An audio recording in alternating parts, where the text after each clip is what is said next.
Corona दौर में तबलीगी जमात से मुताल्लिक हुई रिपोर्टिंग के मामले में सुप्रीम कोर्ट ने मरकजी हुकूमत के हलफनामे पर एतराज़ जताया।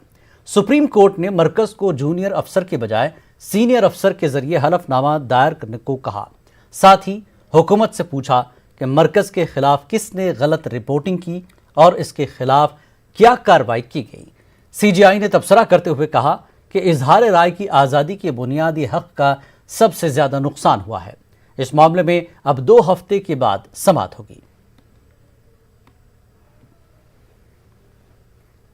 कोरोना वायरस के फैलाव में तबलीगी जमात को निशाना बनाने के मामले में सुप्रीम कोर्ट में सुनवाई हुई। जमीयत उलमा के लीगल सेल के सेक्रेटरी गुलजार आजमी भी इस मामले में पिटिशनर हैं। गुलजार आजमी ने कहा कि सुप्रीम कोर्ट से उन्हें इंसाफ की उम्मीद है। कोर्ट में एक नया हलफनामा दाखिल कर दिया और ये इल्ज़ाम लगाया कि जमीयत उलमा ने अपनी पिटीशन में उन अखबारात और टीवी चैनलों की निशानदही नहीं की है जिन्होंने मुसलमानों बिलखुसूस तबलीगी जमात के लोगों के ख़िलाफ़ गलत प्रोपेगेंडा किया गया है। उस पर चीफ जज साहब बिगड़ गए और उन्होंने कहा कि अपनी तमाम सबूत और शवाहिद के साथ 150 अखबारात और टीवी चैनलों के नाम के साथ उनकी कटिंग और वीडियो वगैरह के साथ इन्होंने अपना दावा पेश किया है। आप इस तरीके से गुमराह कुन सवाल उठा हलफनामा दाखिल करके हमको गलत फहमी में मुब्तला नहीं कर सकते और आप एक ज़िम्मेदार हैं। आपको चाहिए कि किसी जूनियर ऑफिसर का बनाया हुआ हलफनामा नहीं बल्कि सीनियर ऑफिसर का हलफनामा दाखिल कीजिए और ये बताइए कि आज तक आपने क्या क्या कार्रवाई की है और किस कानून के तहत की है और किस कानून के तहत आइंदा कार्रवाई की जाए। यूपी के हाथरस इज्तिमाई इस्मत रेजी के बाद की सूरत हाल के मामले में PFI का नाम आने पर गुलबर्गा के DC ऑफिस पर एहतजाज किया गया।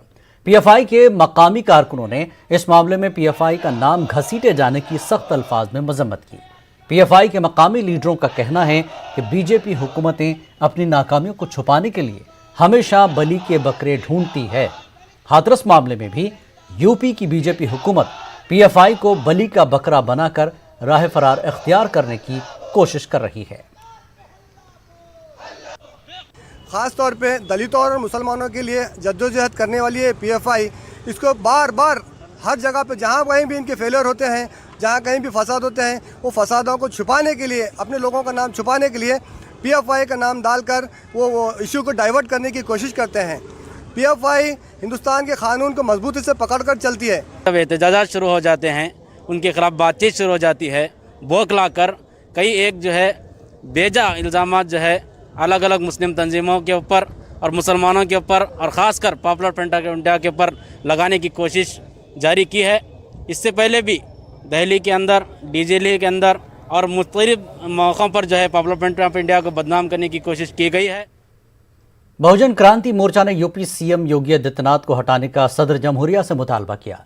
बहुजन क्रांति मोर्चा के लीडरों का कहना है कि CM योगी यूपी जैसी बड़ी रियासत के लॉ एंड ऑर्डर को बरकरार रखने में नाकाम हुए हैं, जिसकी वजह से आए दिन वहां इस्मत रेजी के वाक़यात रूनुमा हो रहे हैं।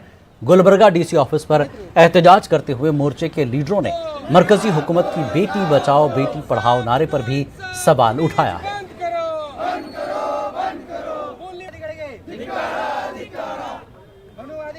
एम्स में डाल के सफदरगंज में डाल के यहीं पे इनकी इच्छा मालूम होती है और दूसरा रात में 3 बजे जलाने की क्या जरूरत थी इनको?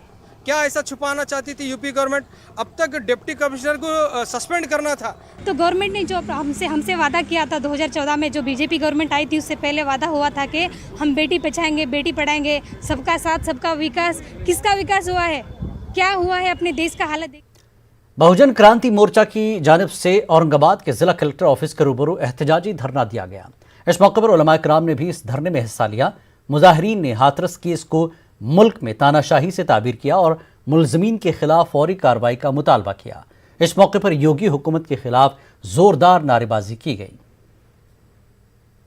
निवेदन दिया है, ये निवेदन कोई रद्दी के टोकरी में डाले जाने के काम का नहीं। हमारी आवाज़ है, जनता की आवाज़ है, तमाम संगठनों की मिलकर ये आवाज़ है। सारा मुल्क इस वक्त जो तो सड़कों पर उतरा हुआ है, महिलाएं सड़कों पर उतरी हुई, बच्चे बेचैन हैं। अगर ये सत्ता वाले जो बेटी बचाओ का खोखला नारा लगाते हैं, अगर नारे के ख़िलाफ़ ये काम करेंगे तो जाहिर है कि जनता अब सड़कों पर उतरेगी और जनता के तूफ़ान को दुनिया की कोई ताकत न रोक सकी न रोक। खुद को हिंदुस्तान का नंबर 1 चैनल करार देने वाले रिपब्लिक टीवी पर टीआरपी की हेराफेरी का इल्जाम आयद हुआ है। मुंबई पुलिस कमिश्नर परमबीर सिंह ने दावा किया कि उन्होंने फर्जी टीआरपी गिरोह का पर्दाफाश किया है। इस मामले में पुलिस ने 2 लोगों को गिरफ्तार किया। परमबीर सिंह ने रिपब्लिक टीवी समेत 3 चैनलों का नाम जाहिर करते हुए कहा कि रिपब्लिक टीवी रिश्वत देकर टीआरपी खरीदता है। एक नया रैकेट जो कि मुंबई पुलिस के हमारी क्राइम ब्रांच के हाथ लगा है, अनर्थ किया गया है। ये रैकेट है फॉल्स टीआरपी का। आप सभी जानते हैं टीआरपी का अर्थ टेलीविजन रेटिंग पॉइंट्स होता है। बीएआरसी ने जो अपनी एनालिटिकल रिपोर्ट सबमिट की है उसमें जो नाम सामने आया है वो है रिपब्लिक टेलीविजन का, जिसमें के सस्पिशन ट्रेंड्स टीआरपी के देखे गए। हमने ऐसे कस्टमर्स जिनको अप्रोच किया गया था, मैनिपुलेट किया गया था, जब उनको बुला के उनसे पूछताछ करी तो उन्होंने एडमिट किया कि उनको पैसा दिया गया था ये विशेष चैनल को ऑपरेट करने के लिए। जो गुने के इन्वेस्टिगेशन में जो अब सामने आ रहे हैं वो रिपब्लिक टीवी के वहाँ काम करने वाले लोग या उस कंपनी के डायरेक्टर्स या प्रमोटर्स इन्वॉल्व होने के चांसेस हैं। आगे का इन्वेस्टिगेशन उसके हिसाब से रिपब्लिक टेलीविज़न के डायरेक्टर्स, प्रमोटर्स या बाकी जो लोग इसमें इन्वॉल्व हैं उनके खिलाफ आगे का इन्वेस्टिगेशन किया जा रहा है। हज़रत इमाम हुसैन अलैहिस्सलाम के चहलुम के मौके पर नोएडा के सेक्टर 22 में मजलिस का इनकाद किया गया। कोरोना वबा के पेश नज़र हुकूमत के बताए गए गाइडलाइंस के मुताबिक मजलिस का इनकाद अमल में आया। इसमें ख़ास तौर पर मास्क और समाजी दूरी का ख्याल रखा गया। इस मौके पर हज़रत इमाम हुसैन की शहादत और इंसानियत के लिए दी गई कुर्बानियों को याद किया गया। कोरोना की वजह से चहलुम का जुलूस भले ही नहीं निकाला गया हो, लेकिन हज़रत इमाम हुसैन की तालीमात को मजलिस में बड़े एहतमाम से बयान किया गया।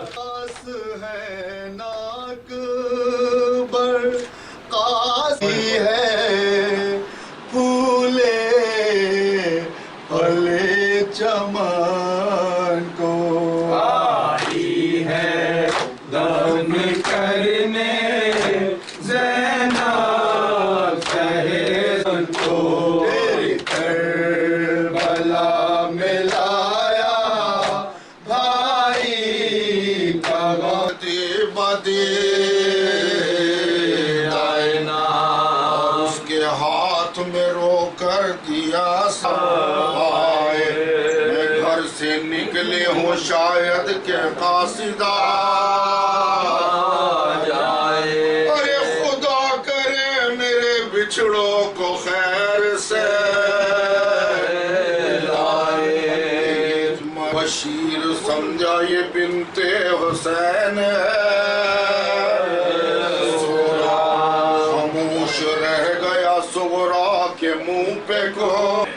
वही इरादा, वही मकसद और उसी के तहत इमाम हुसैन ने सारे इक़दाम किए। कहीं से लग़ज़िश नहीं थे, जितना इनका इम्कान था उन्होंने। आज इमाम हुसैन की शहादत का 40वां दिन है। इसको हम लोग अरबईन भी कहते हैं और आज पूरे दुनिया में इसका वो मनाया जाता है। और ख़ास तौर से इराक़ करबला में जहाँ इनका रोज़ा है इमाम हुसैन अलैहिस्सलाम का, वहाँ पे नजफ़ से लेकर के वहाँ तक 80 किलोमीटर का फासला लोग पैदल तय करते हैं, वहाँ पे जाते हैं। इमाम हुसैन जो थे वो उन्होंने हमेशा हक़ की बात करी थी और हक़ के साथ रहे थे। उनका कहना ये था कि अगर आप बुराई करते होते हुए देख रहे हो और आप उसके ख़िलाफ़ नहीं बोलोगे तो इसका मतलब आप भी बुराई करने में शामिल हो। आप अच्छाई को फैलाओ और बुराई को रोकने का पूरा इंतज़ाम करो और जालिम के ख़िलाफ़ खड़े हो। देखिए, ये इमाम हुसैन की शहादत और उनका पैगाम ये किसी एक मज़हब, किसी एक मुल्क या किसी एक इलाक़े के लिए नहीं है। उनका पैगाम इंसानियत के लिए है और उन्होंने जो भी पैगाम दिया है उसमें यही कहा है कि नेकियों पर चलो और बुराइयों को रोको। और जब इमाम हुसैन ने बैत से इनकार किया है तो बहुत से लोगों ने कहा कि आपने क्यों इनकार किया, तो उन्होंने यही कहा कि देखते नहीं हो कि न नेकियां लोग कर रहे हैं और न बुराइयों से रोक रहे हैं। तो मेरा क़याम नेकियों को राइज करने के लिए और बुराइयों को रोकने के लिए है। मातम का मतलब शोक से होता है, शोक सभा हुई है और उसी के सिलसिले में जो है हमने यहाँ मजलिस की है। मजलिस का मतलब मातम यानी शोक सभा। और पूरी दुनिया में हिंदुस्तान से ज़्यादा इमाम हुसैन के मानने वाले कहीं नहीं हैं। इमाम हुसैन को आज हिंदू मुसलमान सिख ईसाई सब सलाम कर रहे हैं, उनकी शहादत को, उनकी मज़लूमियत को और उनकी दयालुता को। इमाम हुसैन की इच्छा थी कि मैं उस टाइम में जब ये गिर गए थे तो उन्होंने यजीद से कहा था कि क्या मैं हिंदुस्तान चला जाऊं, तो उन्हें हिंदुस्तान आने की भी मोहलत नहीं दी और उन्हें एक जंगल में, करबला एक जंगल था उस वक्त में, आज तो बहुत बड़ा शहर है, वहाँ उन्हें घेर के जो है उनके परिवार के साथ सबको शहीद कर दिया। कोरोना इन्फेक्शन के खतरे के सबब सरकारी गाइडलाइन और एहतियात के पेश नज़र मेरठ में भी चहलुम का जुलूस बरामद नहीं किया गया। ताहम रिवायती अंदाज में इमाम बारगाहों में शोहदा करबला की मजालिस चहलुम का इनकाद किया गया। मेरठ की इमाम बारगाह, मुंसबिया घंटाघर, छोटी करबला और अब्दुल्लापुर इमाम बारगाह में मजालिस चहलुम मुनक़िद की गई। आज़ादारान इमाम हुसैन ने शोहदा करबला की खिदमत में नजराना अक़ीदत पेश किया। देखिए, मजलिस ये जो सज़ा खाने की है ये तो इसी कैफियत से होती थी, लेकिन वो एहतियाती इंतज़ामात नहीं होते थे जो कोविड-19 के चलते यहाँ एहतियाती तजावीज़ करनी पड़ी कि सैनिटाइज़र रखा, रज़ा खाना सैनिटाइज किया और इंतज़ामात किए। थोड़ा सोशल डिस्टेंसिंग का भी हत्तुल इम्कान कोशिश की गई कि हाँ रखा जाए और गैदरिंग को भी थोड़ा सा लिमिटेड किया। आगे पहले बहुत भीड़ रहती थी लेडीज़ जेंट्स की, तो इस बार गैदरिंग को भी थोड़ा सा हमने लिमिटेड किया कि उतनी भीड़ ना हो जो गवर्नमेंट की गाइडलाइन है उसके मुताबिक। यूपी हुकूमत की तरफ से लगाई गई पाबंदियों के चलते इलाहाबाद में अरबईन का तारीखी जुलूस इस साल नहीं निकाला गया। पाबंदियों की वजह से यौम अरबईन के मौके पर शहर के मुख्तलिफ अज़ाखानों में मजलिस और नोहाख्वानी का अहतमाम किया गया। यौम अरबईन के मौके पर जगह जगह पानी की सबीलें लगाई गईं। शहर की सबसे बड़ी इमाम बारगाह आज़म में मजलिस आज़ा मुनक़िद की गई। इस मौके पर नौहों के ज़रिए शोहदाए करबला की बारगाह में अपना खराज अक़ीदत पेश किया गया। इस बार अरबईन का जुलूस न निकलने पर शदीद अफसोस और गम का भी इजहार किया गया। 1 साल की कैदबंद के बाद आज जब ज़ैनब करबला आई तो भाई की कब्र देखा और आज भाई की कब्र पर बैठ के ज़ैनब दिल खोल के भाई का मरसिया पढ़ा, बयान किया। और चूँकि जनाब ज़ैनब 1 साल के बाद करबला आई थी, जो रोज़ अरबईन था, उसी के बाद ज़ैनब की इस सीरत पर अमल करते हुए आज तक रोज़ चहलुम के दिन करबला पहुँचती। एक पहला मौका मेरी कम से कम उम्र के हिसाब से जो मैंने अब तक देखा, ये पहला मौका है कि जब एक ऐसी मौलिक वबा पूरे फ़ज़ा में है, पूरी दुनिया में है, जिसके बाइस हम जुलूस नहीं निकाल पा रहे हैं। इसलिए कि हमारे जो महाराजा कराम उनका भी ये हुक्म है कि अपने अपने मुल्क के कानून पर अमल करना ये हमारा पहला फरीज़ा है। लिहाजा जिस तरह से इंतज़ामिया ने हमसे गाइडलाइन जारी की है कि अपने अपने अज़ा खाने में आप हज़रात जो है वो अज़ा जारी करें। कोरोना के सबब हुकूमत की जानिब से अनलॉक 5 की गाइडलाइंस को मलहूज़ रखते हुए आज अलीगढ़ मुस्लिम यूनिवर्सिटी के बैतुस्सलात में चहलुम के मौके पर मजलिस का इनकाद किया गया, जिसमें अज़ादारों ने शिरकत की। इस मौके पर समाजी दूरी का ख्याल रखते हुए ज़ायरीन ने ज़ियारत की और बैतुस्सलात के मुंतज़मीन ने सैनिटाइज़र और मास्क भी तकसीम किए। इस मौके पर दहशतगर्दी के खिलाफ पैगाम आम किया गया और बताया गया कि जुल्म के खिलाफ आवाज़ बुलंद करना ही मज़हब इस्लाम का पैगाम है। जैसे अनलॉक 5 के अकॉर्डिंग यहाँ हम लोगों ने करीब 80 लोगों में मजलिस यहाँ शुरू की थी। 9 बजे सुबह मजलिस हुई। इसमें मरसिया आले मोहम्मद साहब ने पढ़ा और उसके बाद मौलाना डॉक्टर मोहम्मद असगर फैज़ी साहब ने मजलिस को ख़िताब किया। उसके बाद हमने यहाँ ये पूरा सैनिटाइज़र का इंतज़ाम है, मास्क यहाँ तकसीम किए गए और सोशल डिस्टेंसिंग के अकॉर्डिंग कि हम पूरी दुनिया में जहाँ भी दहशतगर्दी हो रही है उसके ख़िलाफ़ आवाज़ बुलंद करने के लिए इस दिन को मनाया जाता है और ये मज़लूमों की हिमायत में और ज़ालिमों के ख़िलाफ़ जहाँ जहाँ भी जुल्म हो रहा हो, किसी भी अंदाज से दहशतगर्दी हो रही हो, वो तमाम की तमाम दहशतगर्दियों के हम ख़िलाफ़ ये आवाज़ बुलंद करते हैं कि 1400 बरस के बाद भी आज हुसैन का नाम लेने वाले मौजूद हैं, जबकि उनकी तादाद बहुत कम थी, लेकिन उनके मुकाबले में यजीदियों की तादाद बहुत ज़्यादा थी। लेकिन आज हुसैन की कब्र भी बाकी है, हुसैन का गम भी बाकी है, हुसैन की शान भी बाकी है। लेकिन पूरी दुनिया में आप किसी से पूछ लीजिए कि न यजीद का कोई नाम लेने वाला है, न यजीद की कब्र का कोई निशान है। कोलकाता में आज चहलुम की मजलिस मुनक्किद हुई। कोरोना वबा के पेश नज़र सरकारी गाइडलाइंस के मुताबिक मजलिस का इनेकाद किया गया। शहर के अनारू बीबी इमाम बाड़े से चहलुम का जुलूस छोटे पैमाने पर निकाला गया। जुलूस में मुख्तलिफ मज़ाहिब के लोगों ने शिरकत की और इमाम हुसैन की शहादत को अहम बताते हुए कहा कि शहादत हुसैन जुल्म व नाइंसाफ़ी के खिलाफ इंसानियत व हक़ का परचम बुलंद करती है। आज हम लोगों का मखसूस दिन होता है आज़ादारी का। आज 40वें का जुलूस निकला है, पूरे हिंदुस्तान में निकला है, कलकत्ते में कैसे नहीं निकलेगा, पूरी दुनिया में निकला है। तो 7:30 बजे निकला है। बीबी अनारो कोठी कहलाती है आपको, पाक सर्कस के इलाके में, इंटाली के इलाके में, बिनिया पोखर में जुलूस निकला है। वहाँ काफ़ी तादाद में लोगों ने शिरकत की। हज़रत इमाम हुसैन रज़ी अल्लाह तआला अन्हु के चहलुम के मौके पर बेंगलुरु में मजलिस मुनक्किद हुई। कोरोना की वबा के पेश नज़र हुकूमत के बताए गए गाइडलाइंस के मुताबिक मजलिस का इनेकाद अमल में आया। मस्जिद अस्करी में मौलाना सैयद मोहम्मद इब्राहिम ने मजलिस चहलुम से खिताब किया। इस मौके पर जुलूस बरामद नहीं हुआ, लेकिन मस्जिद के अहाते में ही मातम मनाया गया। मौलाना सैयद मोहम्मद इब्राहिम ने कहा कि चहलुम इमाम हुसैन की रिवायत 1400 साल से जारी व सारी है। इमाम हुसैन की शहादत जुल्म ढाने वाली ताकतों को बेनकाब करती है, इंसानियत और हक का परचम बुलंद करती है।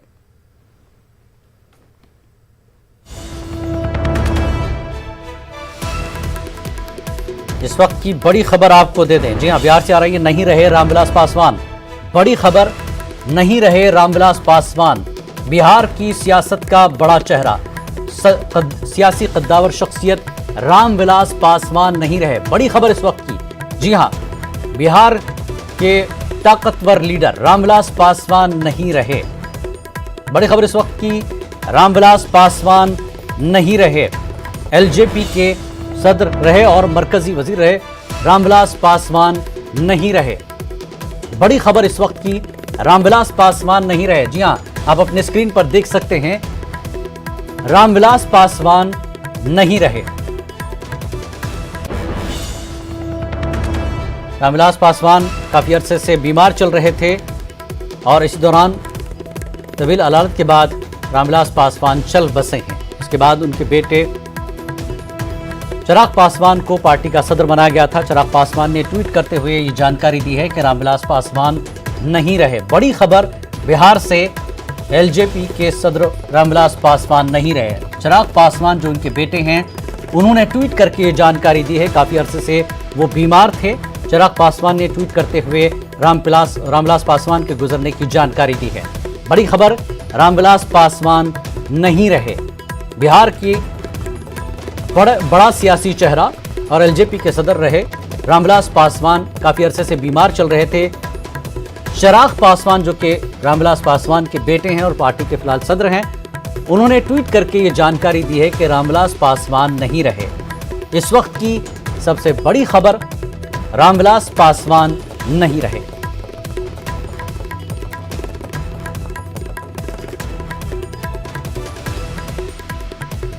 एक बार फिर आपको बता दें कि रामविलास पासवान नहीं रहे। तवील अरसे से बीमार चल रहे थे रामविलास पासवान और पार्टी की जिम्मेदारियां चिराग पासवान को दी गई थी।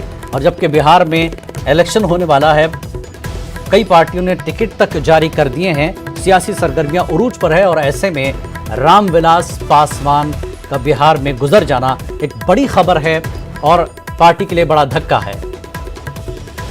आइए महफूज आलम हमारे नुमाइंदे इस वक्त ताज़ा जानकारी के लिए हमारे साथ जुड़ रहे हैं। महफूज, बिहार की खद्दावर सियासी शख्सियत रामविलास पासवान नहीं रहे, क्या जानकारी आप देंगे इस वक्त?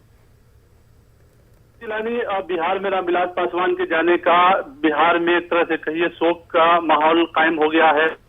1969 में रामविलास पासवान विधायक चुने गए थे, एमएलए चुने गए थे, तब से उनका सियासी सफर लगातार जारी है। लोक जनशक्ति पार्टी को उन्होंने मजबूत किया, कई वजीर आजम के साथ उन्होंने काम किया, मरकजी वजीर रहे, बिहार के लिए भी काफी उन्होंने काम किया है और काफी लीडर जो है रामविलास पासवान के साथ लगातार जुड़े रहे। हाजीपुर से रामविलास पासवान जीतते रहे हैं, तो एक तरह से कहें हल्के में भी शोक का माहौल कायम हो गया है। रामविलास पासवान बीमार चल रहे थे और अस्पताल में भर्ती थे और लगातार जो है उनके हालात को देखा जा रहा था, उनकी खैरियत भी बड़े बड़े लीडर ले रहे थे। और रामविलास पासवान के जाने से बिहार में एक तरह से कहें, एक तो वैसे भी असेंबली इंतखाबात का वक्त है, रामविलास पासवान की कमी को जाहिर है लोक जनशक्ति पार्टी पूरा नहीं कर पाएगी। वो खला जो है लोक जनशक्ति पार्टी के लिए काफी बड़ा है और पार्टी में भी काफी दुख का माहौल कायम हो गया है। अब सवाल ये भी है कि बिहार की सियासत को मरकजी सतह पर रामविलास पासवान ने पहुंचाया था। रामविलास पासवान जो है बिहार की मसले को लेकर जो है हमेशा मरकजी हुकूमत में रहते हुए इन सवालों को उठाते रहे हैं। किसानों के मसले को उठाते रहे हैं, मजदूरों के मसले को उठाते रहे हैं, दलित और पिछड़ों के मसले को उठाते रहे हैं, अकलियतों के मसले को उठाते रहे हैं। तो आप जानते हैं जिलानी कई वजीर आजम महफूज, जिस तरह से रामविलास पासवान बीमार चल रहे थे, चिराग पासवान को जो है पार्टी की सारी जिम्मेदारियां दे दी गई थी और चिराग पासवान ने खुद ये ट्वीट करके जानकारी दी है कि रामविलास पासवान नहीं रहे। कितना बड़ा नुकसान पार्टी के लिए होगा और पार्टी का ये खला कैसे पुर होगा? जाहिर है जिलानी, ये एक बहुत बड़ा नुकसान है लोक जनशक्ति पार्टी के लिए। रामविलास पासवान ने चिराग पासवान को पार्टी का एक तरह से कहें तो सुप्रीमो बनाया, सदर बनाया और ये कहा कि चिराग पासवान अब इस पार्टी को लेकर आगे बढ़ेंगे। चिराग पासवान बिहार के चेहरा हैं। ये तमाम चीजें जो है रामविलास पासवान ने लोगों को कही थी और पार्टी में भी इस बात को रखा था। जाहिर है रामविलास पासवान के जाने के बाद जो है लोक जनशक्ति पार्टी में एक तरह से कहें तो ये एक बड़ा खला है जो कि पूर्ण नहीं होगा और बड़ा नुकसान है पार्टी के लिए। पार्टी के लाहे अमल को मुरतब करते थे, मंसूबा बनाते थे। चिराग पासवान जाहिर है तमाम मशवरे जो है सियासी मशवरा उनसे लेकर ही कोई फैसला करते थे। तो ये काफी मुश्किल भरा मामला रहेगा अब चिराग पासवान के लिए।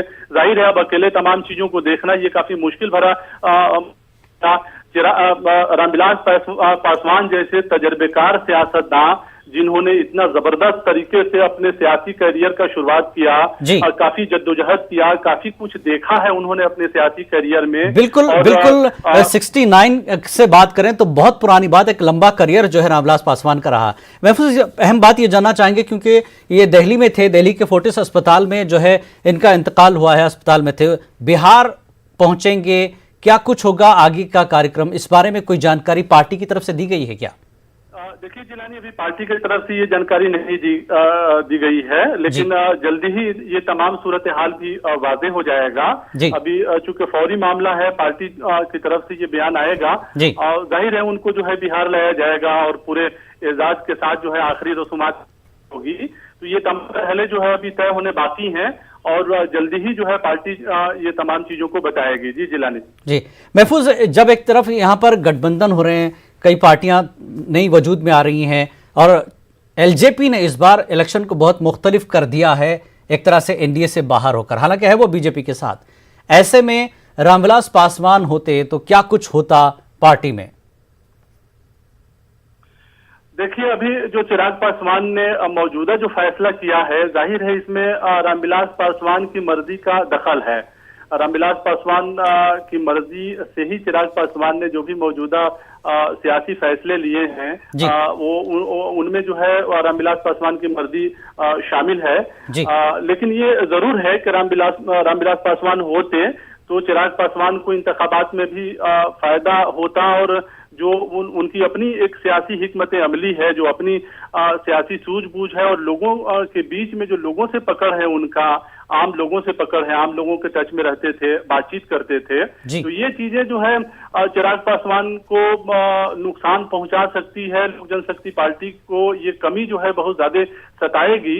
रामविलास पासवान जैसी शख्सियत जो है जो आम लोगों के टच में रहते थे, वो आम लोगों से बात करते थे, प्रोग्राम्स में शामिल होते थे, लोगों के दर्द में और दुख में शामिल होते थे। खास तौर से बिहार के कई इलाके में, हाजीपुर के अलावा बिहार के कई इलाके में उनका बिल्कुल आना जाना था लगातार। तो ये कमी जो है लोक जनशक्ति पार्टी को बहुत ही सताएगी, इसमें कोई शक नहीं है। और जो लोक जनशक्ति पार्टी के जो बड़े लीडर हैं वो भी कहीं ना कहीं इंतखाबात जब भी जीतते थे, उस जीत में भी रामविलास पासवान का अपना जबरदस्त दखल होता था। वो इंतखाबी तशहीर के लिए जाते थे, लोगों से बात करते थे और अपनी पार्टी के हक के लिए एक माहौल बनाते थे, सियासी लीडर को जीतने के लिए जो है एक रास्ता तैयार करते थे। तो बिहार असेंबली इंतखाब में जाहिर है लोक जनशक्ति पार्टी अपने दम पर इंतखाब लड़ रही है। तो आपको याद होगा पहले भी लोक जनशक्ति पार्टी 2005 में अपने दम पर इंतखाब लड़ी थी और 29 सीट लाकर जो है बिहार में एक तरह से कहें तो सत्ता की चाबी जो कह लें वो रामविलास पासवान के पास और लोक जनशक्ति पार्टी के पास आ गया था। तो वो सूरत हाल जो है चिराग पासवान कहीं ना कहीं अभी मौजूदा इंतखाबात में बनाने की कोशिश कर रहे हैं अकेले। वो अपने वालिद के नक्शे कदम पर आकर ये काम करने की शायद कोशिश कर रहे होंगे। महफूज, मैं आपको रोकना चाहूंगा, यहाँ पर एक छोटा सा ब्रेक लेंगे। बड़ी खबर जरूर है, ब्रेक के बाद इस बातचीत का सिलसिला जारी रहेंगे। छोटा सा ब्रेक।